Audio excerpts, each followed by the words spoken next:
How to fix Meta AI chat not showing on Messenger in iPhone. So let's start the video. First of all, open Messenger. Now on top you can see the Meta AI chat on search. If you can't see this option, then go back to your screen and open App Store. Now search here Messenger. Now first of all, update your messenger. Make sure you can update your messenger. If you doesn't update your messenger, then update it. After update your messenger, then go back to your home screen and your problem will be fixed.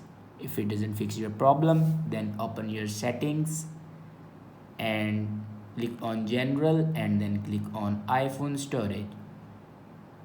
After clicking on iPhone storage, then scroll down and here you can see the option Messenger. Now click on Messenger and then click on offload app.